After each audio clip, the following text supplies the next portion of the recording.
Welcome to Rural Health Today. I'm JJ Hodshire, President and Chief Executive Officer of Hillsdale Hospital, and this is a podcast where we connect you, the listener, to what really matters the most in rural health.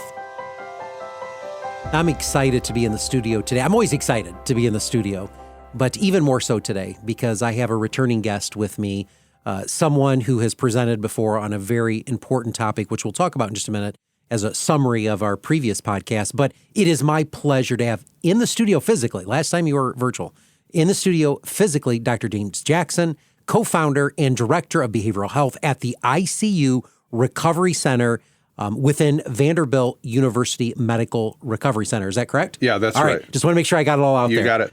And we introduced you last time, phenomenal response from our listeners, because we were talking about a subject that at first was highly controversial, still really is in its own way, and divided this country. It really did, and caused significant disruption in our healthcare system.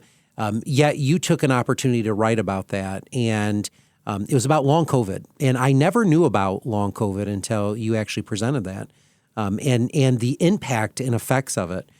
So it was exciting to learn then about something. And from there, we have promoted that.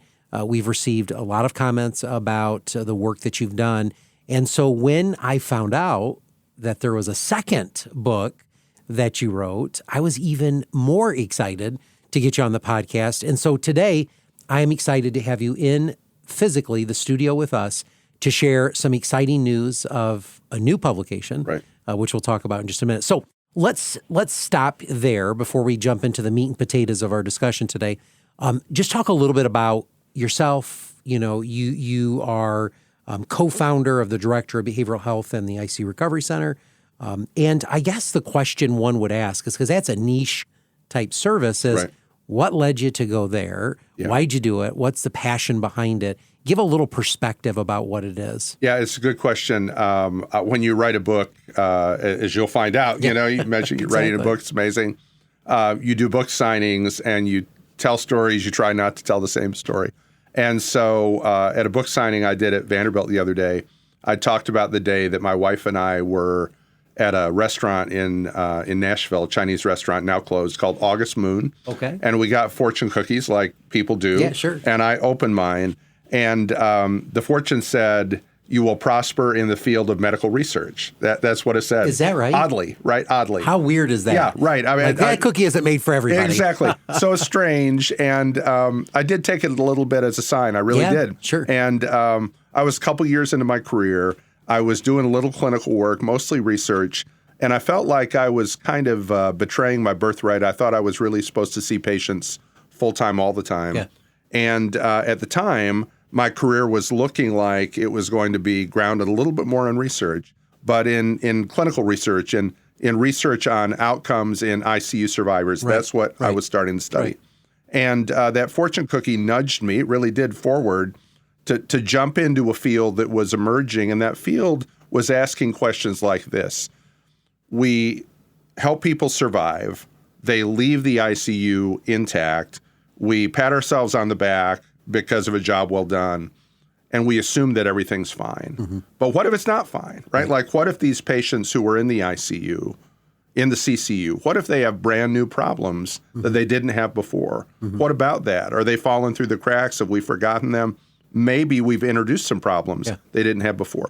And that's what we started studying at Vanderbilt, this notion that survivors had brand new challenges because of the effects of their illness. Mm-hmm. And as we started pulling the thread, the whole sweater started unraveling. That's really what happened. Yeah, and we learned that we were onto something. We were onto something that in the context of critical illness has been called post-intensive care syndrome. Yeah, it's an entire syndrome. Yeah, excited to talk about that. Yeah, exactly. And so when I began engaging ICU survivors and survivors of cancer and survivors of transplant, the theme that cut across all of these populations was trauma. Mm-hmm. It was really trauma. Sure. They had been traumatized. And as I worked with them, as I realized that they didn't have much of a voice and no resources, I really decided somebody's got to shine a light on this. And that led to the creation of this book. That's incredible. So for those listening today who may not know your background, you don't just wake up one day and write books. You don't. So talk to us a little bit about what got you here. I mean, where did that journey start? Yeah. And what what were you doing on a day-to-day basis? It's interesting. I grew up in Portage, Michigan, so Yeah. 50 miles from here, but a long Yeah, drive that is actually a long from here drive. down country roads, as I found out. Sure is. And my mom and dad talk about how there was a tiny library in Portage, Yeah. the Portage Plaza, and I would walk in, I guess, as a little boy, and you could hear my cowboy boots clicking. Oh, I that's always cool. loved books. That's cool. In high school, I desperately wanted to get into honors English class. Yeah. The door was slammed shut on me, right? I was not a good student. I was not a gifted communicator, but was interested wanted to do it. Wanted Yeah. to do it. Yeah. So over the years, I wrote papers, 150, 170, whatever. I wrote grants. I began to be aware that I was an effective communicator. And I think that led to some confidence that I could write some books. And I wrote one book. Once you write one book, you realize you can Get the write bug. another Yeah, one. right. But the goal with the books always, and I think this is so important, is they need to be practical, right? Like you can learn to write an academic paper that no patient will read, by the way, right? Very often. Yeah. The challenge to me is, and a lot of my examples have to do with food. People have pointed this out. I don't know what that means. But the challenge is, how do you put the cookies on the shelf where somebody could reach them, right? How do you take complicated concepts Sure. and make them accessible? Yeah. And I think one thing this book, Reclaiming Your Life from Medical Trauma, does is it takes some complicated concepts and it distills them down and it makes them accessible. And that's the goal. Stephen Covey, who you know well, I'm sure. Sure. He had this great analogy, had so many. One of them was, there's a ladder on the wall and a guy's climbing it, right? He gets to the top. He's so proud. Yeah. He realizes it's leaning against the wrong wall, right? Exactly. He's horrified. Right. And I think in writing a book, right, in communicating a message with patients, you've got to make sure the ladder's against the right wall, meaning we need to communicate something that is interesting to patients, right? We need to communicate something they'll embrace. If we don't do that, what's the point? Right, absolutely. Well, I'm excited to talk about this and so much more.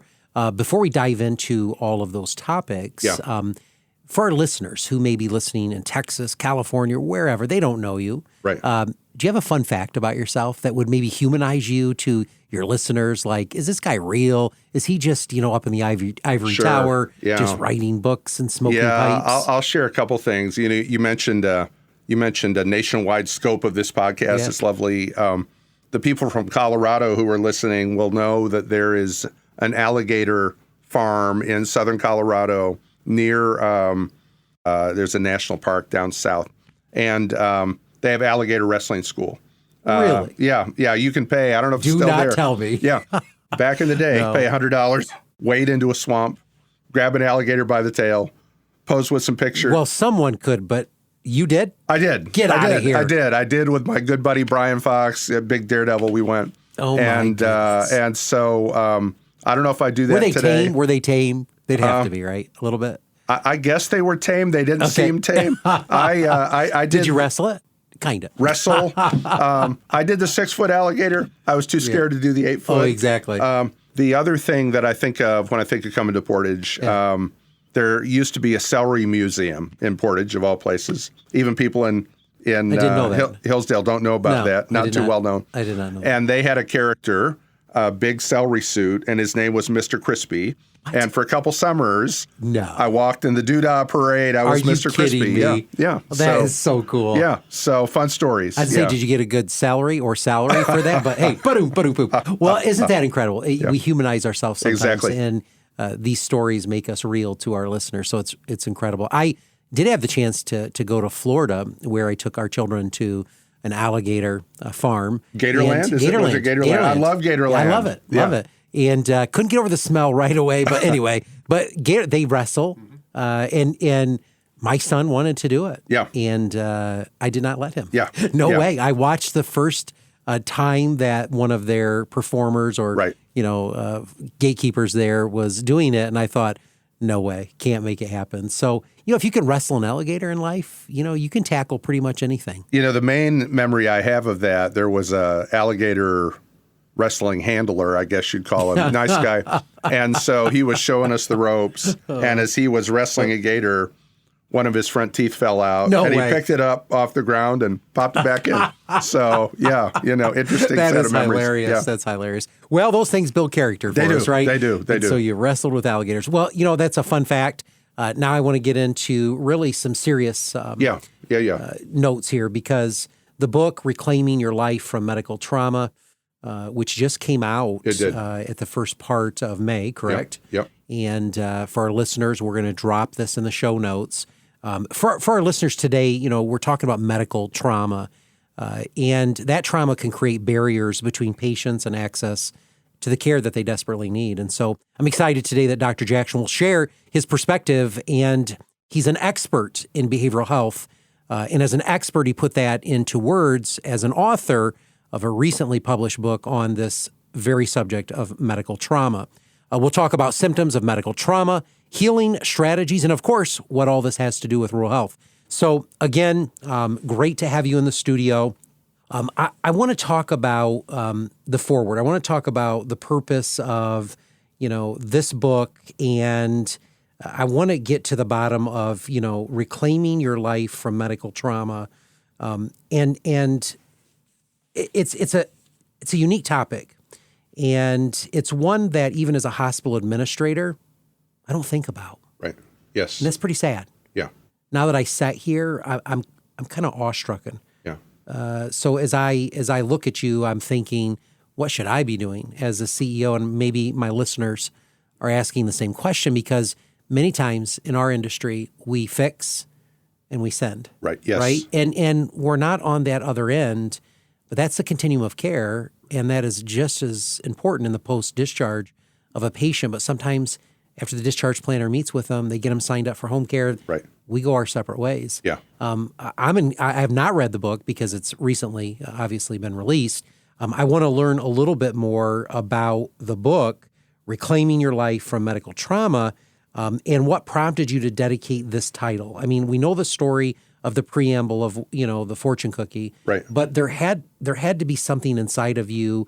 Was it your own CCU visit? Was it a family visit? Yeah. I mean, this is a niche. Yeah, it is. I mean, I appreciate all those comments. And I think, by the way, if you leave here with a decision to start being curious about this issue of medical trauma, I think that will be an amazing thing.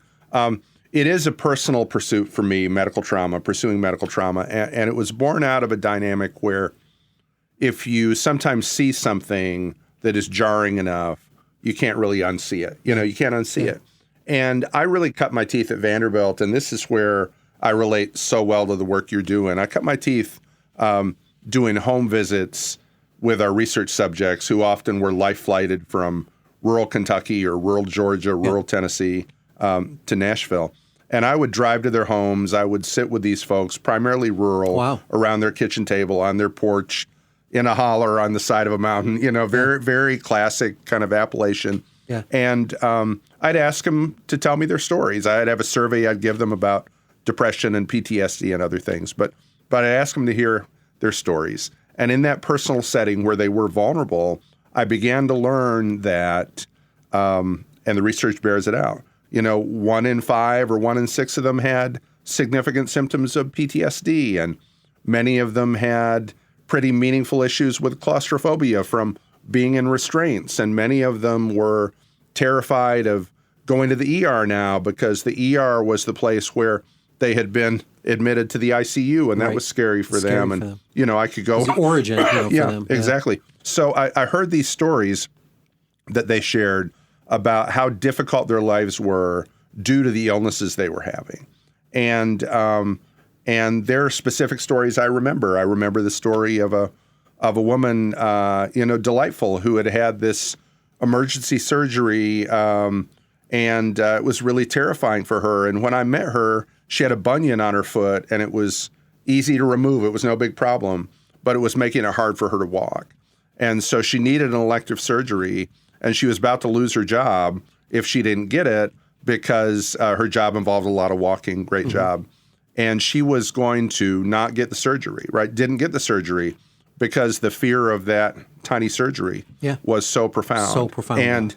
as I began hearing these stories, I thought, somebody really needs to speak for these people. That's incredible. And I'm not the only one who's speaking for them, but I'm one of a few people that are committed to doing that. And it's a huge problem. If we look at the scope of medical trauma, if we just look at numbers, patients following emergency C-sections, some studies would say they have rates of PTSD that are comparable to those in Vietnam combat veterans. If we look at people who had cardiac arrests, there's some studies that say that 1 in 2 of those patients have significant symptoms of PTSD. Can I ask a follow-up question? Yeah. So with even cesarean, Right. so that's even if the baby survives. Yes, exactly. You're saying they Right. still have... They do. Wow. They do. And what typically happens, JJ, is in that inpatient setting, nurses are lovely and OBs are kind and hugely concerned. And then when they leave that birthing center, right, when they leave the hospital, these folks are often left to navigate on their own. Yeah. And they have flashbacks and nightmares and a huge range of symptoms.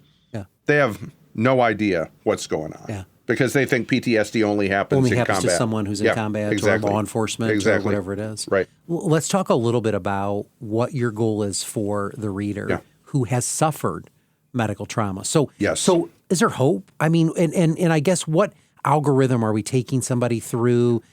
Are there stages of this with them? So if someone was to pick your book up and says, you know what, that sounds like me. Some people spend months in ICU. They do. Traumatic accidents. I know someone that spent 6 months in an They ICU. do. Yeah. My dad spent over a month in a ICU decades ago.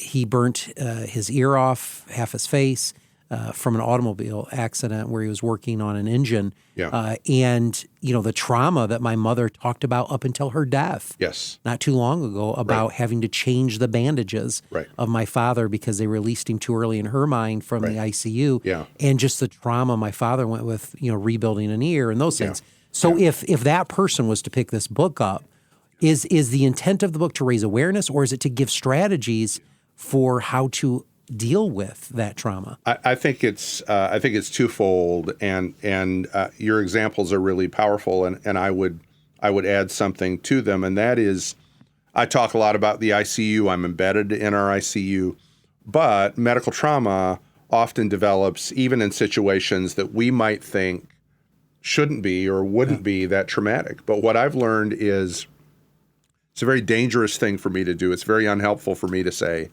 no.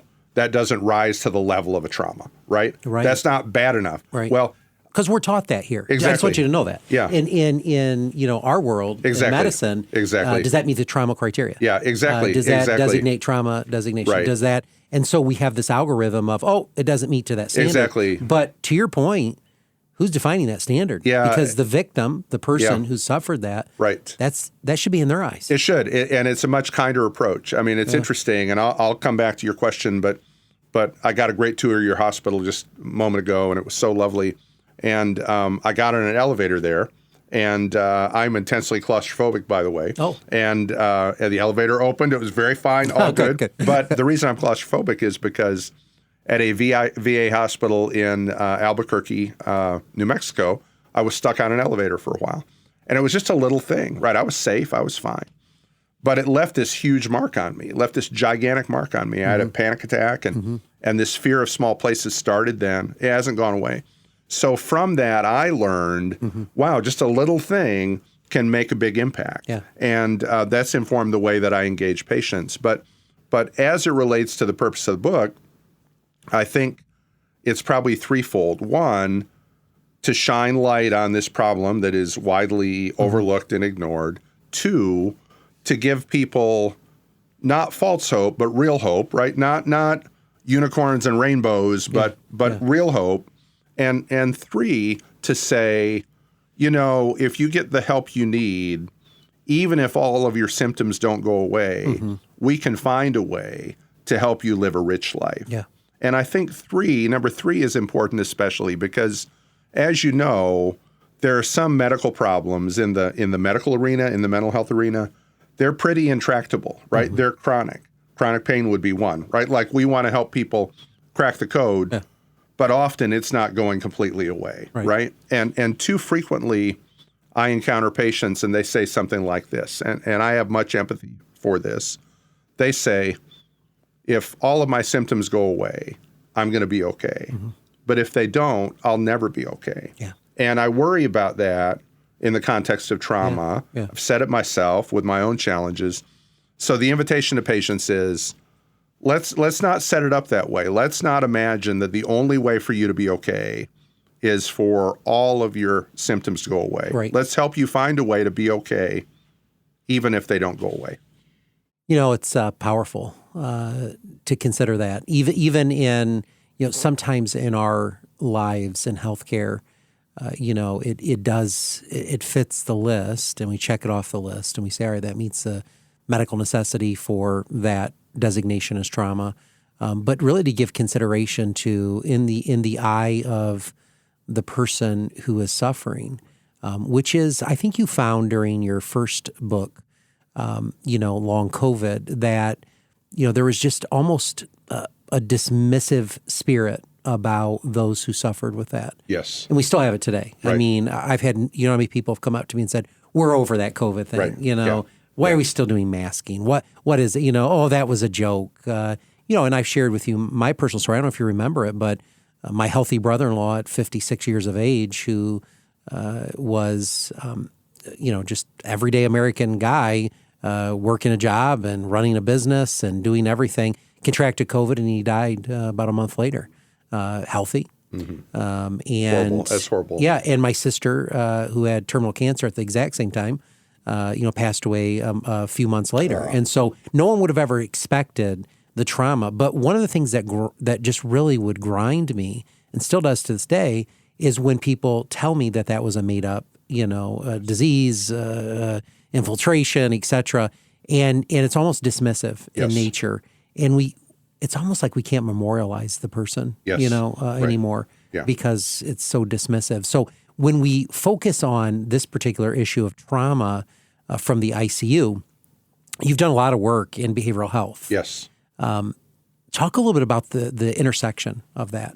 So this is a physical ailment. Right. Someone's admitted at the ICU for months, weeks, days. It can even be days. Right. Let's not minimize it. Yeah. Right. I mean, a day in the ICU can be traumatizing. Right. Yes. I mean, you hear the beeps, you hear the sound, you hear people screaming. Yeah. But then someone who has longer stays, I would assume there's an intersection at some point where the physical needs that we're trying to address intersect with that behavioral. Yeah, that's right. Psychological. Talk to us about that intersection. Yeah, sure. And the first thing I would say is that nobody starts at zero. And by that, I mean, when somebody develops a trauma, they've already had a little trauma, or maybe they've had a lot of trauma. Suppressed, possibly. Right? And we know that people with medical challenges often have complicated trauma histories that make them a little more susceptible both to getting ill or they influence how they manage their care. Mm-hmm. And so sometimes it's a little bit of a setup. That is, you wind up in the ICU, you already have an anxiety disorder. Yeah. If you layer more anxiety-provoking experiences on that, not surprisingly, it's going to be a problem.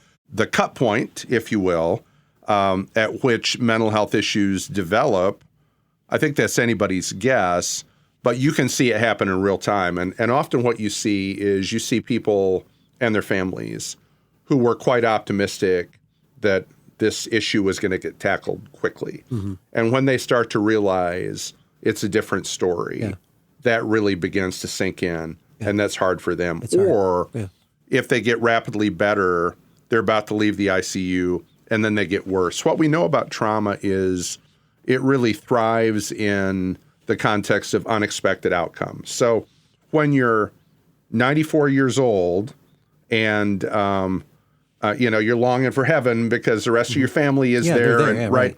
It's not as stressful as being in the ICU when you're 34 years old, right? Correct. Total difference. Yeah. And we see that a lot. There are people with the risk factors, and when you put them in contexts where those risk factors are going to be overrun, they struggle with things like trauma. Yeah.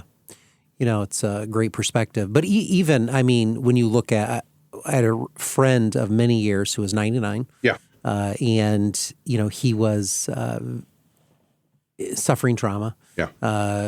And part of that could just be simply your body shutting down. Yeah. But he was 99. He wanted to live to be 115. Yeah. Right. He was fighting for life. Yeah. And all around, family members were dismissing. Yeah. He's had a good life. He's okay. Yeah. But he's looking at me and he said, from your lips to God's ears, because I said, Richard, I want you to live to be 110, 115. Yeah. His exact quote to me that day in the hospital bed was, from your lips to God's ears. I want to. And he fought. Yeah. And oftentimes we're dismissive. Yeah.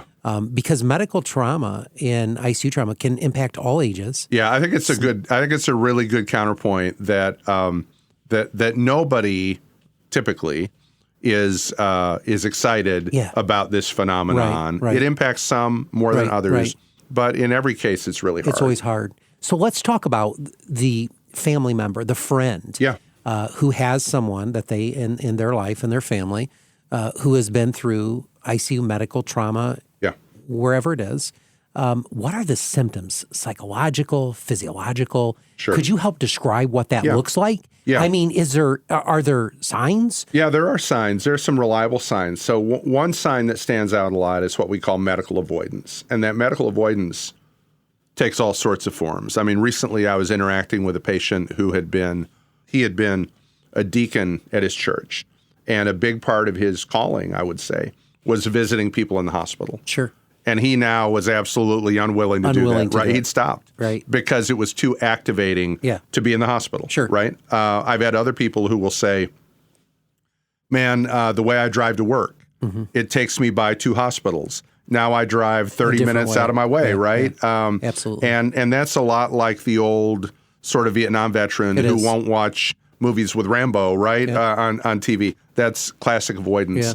But it's more severe than that. There was a study done in New York by my friend Don Edmondson, and in that study they looked at people who had had cardiac arrests with PTSD versus without PTSD. And what they found out was that if you had a new cardiac arrest and or chest pain, let's say, without PTSD, you got in your car and went right to the hospital.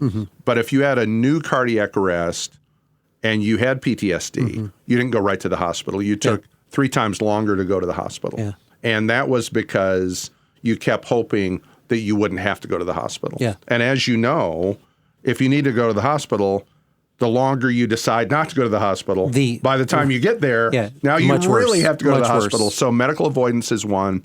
Medical hypervigilance is another one. And that has to do with profound preoccupation with health in a way that is not really in your interest. So this would be somebody who had had cancer, let's say, and they are worried about a recurrence, but they're worried far more than would be rational. Right. And so every little thing they notice is reflective of cancer, right? And it's kind of over-identifying with your illness. So those would be two symptoms: avoidance, hypervigilance. Yeah. Okay. So family member, friends detect that. Yeah. What is their next step? Yeah. So they could buy them a copy of this book. Absolutely. Actually, I think that actually would be a practical idea. Yeah. Well, we're going to give 20 copies of this away to the first individuals that comment on our post. Yeah, that's who lovely. Want one, so Hillsdale's going to purchase those. It's lovely. It's lovely. And so if anyone's suffering, we don't want that to be a barrier. We want to take care of that. So that could be one. And on a more sort of practical note, though, invite them to consider talking to a mental health professional. Right. I think for some people, that's a big step. So I think the easier step is, let's start by bringing this up to your PCP. Right. Let's start by talking to your PA, your nurse practitioner, and they can decide if you need to take it to a different level or not. But I think that would be a good start. Nudge them in the direction of talking to a healthcare provider about it. Yeah. Because help is available. And if you get help, you get better. Absolutely. One of the things that I'm going to put you on the spot for, and it's not part of the initial outline that we discussed, is, all right, now that I hear this, I've got to ask you the question. What can healthcare executives who are listening to this podcast do to change this? What would you say if you were in my seat as the CEO, Yeah. At the end of the day, all responsibility stops right here. Yeah. And so what suggestions, ideas, advice would you give to the hospital CEO listening today that says, I want to help solve some of these issues, not be part of the problem? Yeah. What steps can a hospital take, Yeah. executives take? And I guess before you answer that, Yeah. I want your sincere response to why is this being overlooked by healthcare professionals and mental health professionals today? Yeah. I And think then answer the what can we do? Sure. Yeah. I think it's overlooked because for many people, it's an invisible problem, right? It's not always evident, this medical trauma. And I think it's overlooked because people feel a great deal of shame about it in this context. Let's take an example involving cancer. Someone gets their chemotherapy, someone gets whatever treatment they get, they bond with their oncologist, they ring the bell, as they're walking out of the cancer center. It's beautiful. And they feel like the only emotion they should feel is gratitude. Right? And so if they feel depression, if they feel anger, if they feel sadness, they feel like that negates somehow the gratitude they're supposed to feel. And they feel significant shame about that, and they don't bring it up. And that's why, I think. And I think with our patients, I'm constantly inviting them, I'm constantly asking them to embrace the idea that you can feel gratitude and sadness at the same time, right? Like one doesn't negate the other. Make space for the negative emotions. But it's hard for them to. That's why they don't talk about it.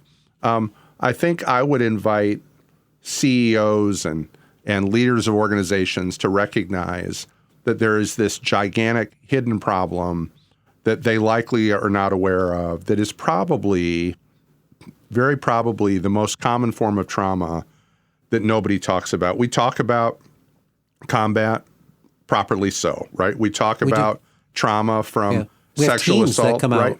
Out, teams on those issues. We do. And it isn't about what trauma is worse, right? But there are other traumas we talk about. And this is one that doesn't get the attention that it deserves. If you look at the number of people who have a cardiac arrest, who are in the ICU, 5 million people every year in North America. If you look at the number of people diagnosed with cancer, who have epilepsy, Parkinson's, Alzheimer's, all these things. If even 1% of those people had medical trauma, we're talking about millions of people around the world every year. And that medical trauma is important because it has adverse consequences for everything from healthcare utilization to divorce rates to compliance with care to you name it. It has meaningful consequences. And I think one way this could begin to flow downhill from CEOs to providers is for hospital leadership to say to their providers, let's start inquiring with patients about medical trauma. It can be a simple question, right? You recovered from your cancer. That's lovely. But how are you really doing, right? You're back for a follow-up scan. Are you having some anxiety? I think there are ways that thoughtful providers can integrate some comments. Doesn't need to make the appointment a lot longer. I think when you begin peeling the layers away, you're going to find something underneath. Yeah, incredible. As I reflect upon it, and I shared with you, my first introduction to medical trauma, what my father had suffered. But before that, I was the seventh child of seven, and the OBGYN told my mom that she should abort me because she was not going to survive the delivery. She chose not to, and I'm glad of that because I'm here today. But she suffered significant trauma. And back in the 70s, the early 70s, that wasn't, you just dealt with it, right? Yeah, exactly. Women were having children and you deal with it. And so, I've watched that unfold. What was really striking, and the point that you raised that I want to accentuate a little bit, is what you feel after ringing the bell. Because I have an example. My mom was 82 when she rang the bell. That she walked down the hallway, cancer-free. And my wife and I took her home that day from ringing the bell. She was very excited. And so we get her home, and I said, Mom, how you feeling?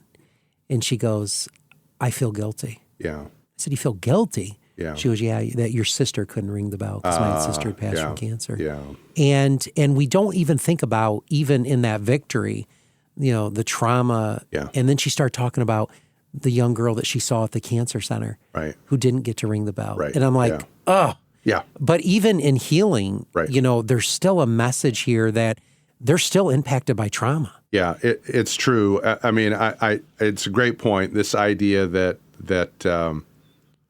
even in a capital V victory, right, there's some complexity, and I think in the array of interventions that I use with my patients, sometimes the simplest are the most effective, and simply encouraging them to think in terms of both and rather than either or is really helpful, right? And it's just this idea of making space for uncomfortable emotions and not trying to push them down. Because what I found is, well, at our old house, we had a pool in the backyard, and it was fine.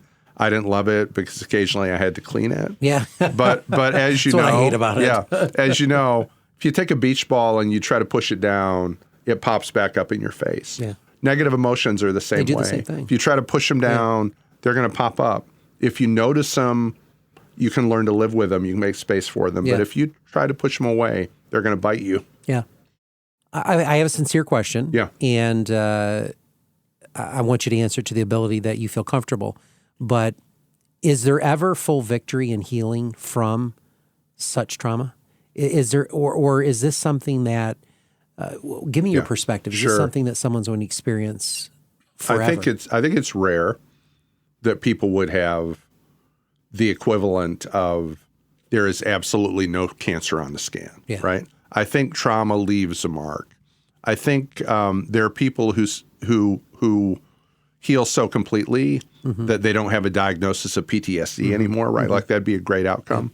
But it does leave a mark. And I think it's important to say to patients, we don't need to scrub every symptom, out of your life for you to be okay. Right. I don't know that I talked about this on the previous podcast, but I'll mention it here. So I was diagnosed with OCD in 2018. Yeah, I remember you did share that. Yeah. I talked about that. It's an important point. Yeah. So I went to see this psychologist. She's amazing.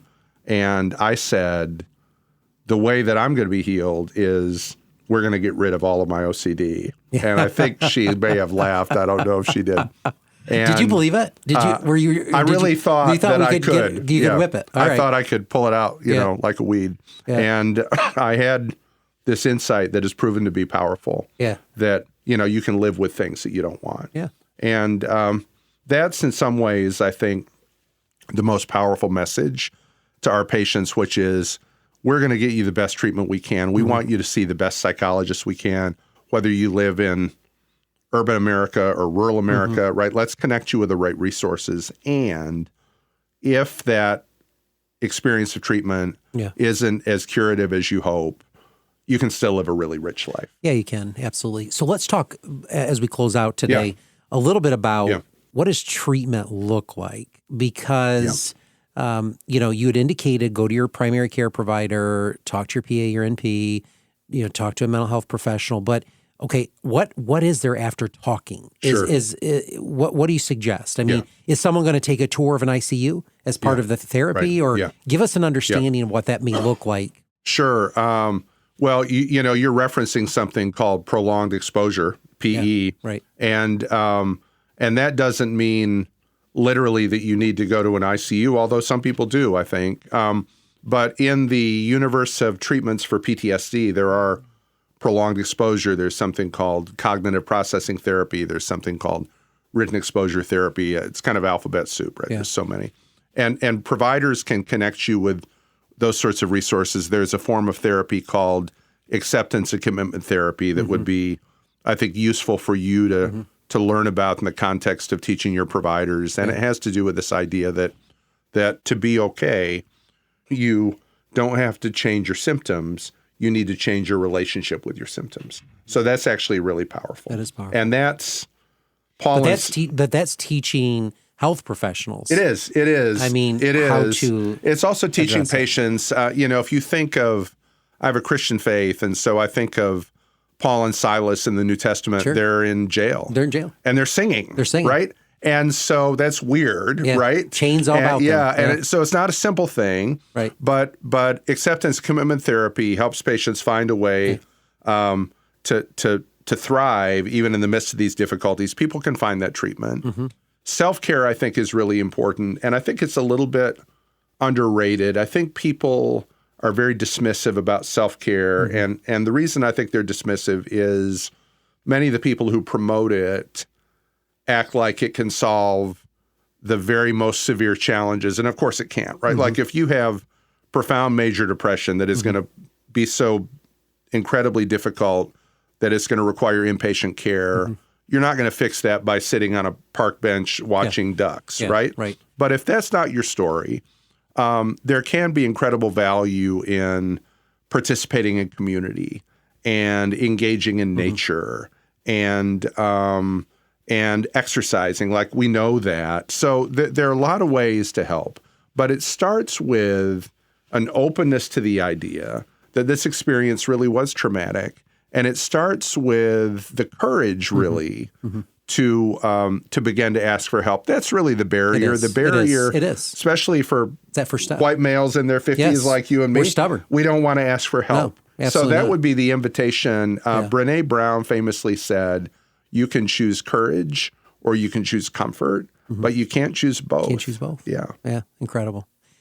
It's been very insightful Yeah. today with you. So for our listeners today, the book, Reclaiming Your Life from Medical Trauma, we're going to have 20 free copies that'll go out to our listeners who would like to receive a copy of this book. I'm going to purchase books for our leadership team here because I think it's an important aspect that we have to look at in the continuum of care is what happens post-discharge to our patients. And it may actually help us not see higher incident rates of depression or anxiety or fear. So there's some great things that I believe are going to come out of this. Yeah. And so very excited for the work that you are doing. Before we close today, I would just like to get a quick update because you've spent a tremendous amount of time on long COVID. Right. Wrote a book about it. Yeah. You've lectured. You've been across the country. Yeah. Can you give us an update on that work? How's that going? I will. And there's also a short rural health story in this book, good. if I can mention Good. that. Please do. So, we're doing a large trial at Vanderbilt called Reverse Long COVID. There are other people around the country doing the same. I think some of these treatments are are promising. We haven't found the magic cure yet. I'm not sure that that's going to happen. Right. But people are working hard, and I'm glad that the topic continues to be on the lips, in the hearts, in the minds of thoughtful researchers and clinicians. Because for too long, I was a little worried that people would forget about it completely. Yeah. Out of sight, out of mind. Yeah. So a lot of efforts are being made. We've got a long way to go. Yeah. Backing up and making a quick comment about rural health, there's a story in the book about a patient I saw many years ago. He was from far out in the country, and I was a young psychologist, and I said to him, he was a hunter in Tennessee, the hills of Tennessee, and I said to him the standard, do you see things that other people don't see? I was trying to ask him if he had psychotic symptoms, Yeah. and he said, yes, I see things that other people don't see. And I thought, oh my gosh, I was newly Right, here it is. minted. I thought, wow, he's delusional, This is it, whatever. right. Yeah. And I said again, What is it? do you see things that other people don't see? He said, yes. And I said, can you tell me? He said, I'm a hunter. I'm out in the woods with my friends. They don't see a deer, but I see a deer, right? Like I see things that other people don't see. You're like, well, Yeah, and of course he did. a simple right? explanation, He did. yeah. And so it has reminded me of an insight that practitioners in urban areas like me in Nashville, in Detroit, right, in Ann Arbor, wherever, Chicago, that we need to remember when we engage our patients in the rural health community. Absolutely. And that is, don't take your assumptions about health and wellness and symptoms and all of that Based on, and put it on them, right? Let's take a minute to really listen to what they're saying. Right. And I think that applies to medical trauma it's too. such a tough message to get across because in today's time of bringing patients in, quickly, quick appointment turnaround times, we do have to remember to stop and to ask those type of meaningful questions. We're going to put in the show notes how to access this. So if you're not available for one of the first 20 listeners who get a copy and you want to purchase a copy, we'll talk about how to do that in the show notes. And, I'm sure you've heard, Dr. Jackson, of all the challenges rural hospitals are facing across the country. And it's only getting worse. Yes. H.R. 1, also called, inappropriately called, the One Big Beautiful Bill, is gutting hospitals. I fought with my own party on this because I am absolutely opposed to it. It's going to harm, Americans. It's going to harm, individuals in rural communities. It's going to harm the people that we need to take care of, that we as men of faith have been told that we have to take care of. The widows, the sick, the elderly, those folks. And so, unfortunately, it's happened. It crossed the finish line, signed by Congress, and it removes $1 trillion of Medicaid reimbursement to hospitals to be able to cover and to receive enough funding to provide the service to the Medicaid population. So in the midst of all of that, you have payer challenges. The commercial insurance doesn't want to pay it. You got tariffs. You got increase in wages, all these factors. And we have, there's a turnover occurring right now in this country of healthcare officials. So I want your perspective.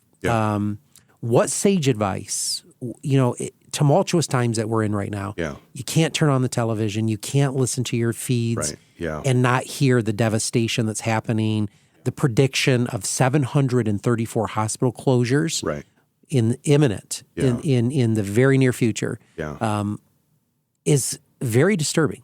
It's disturbing. So what advice, what tip would you give to the new leader today? Or maybe it's a seasoned leader who's just struggling to know how to balance all this. What sage advice from your experience and the work you've done would you give to the listener today who's saying, I don't know if I can do this. This is a lot of work.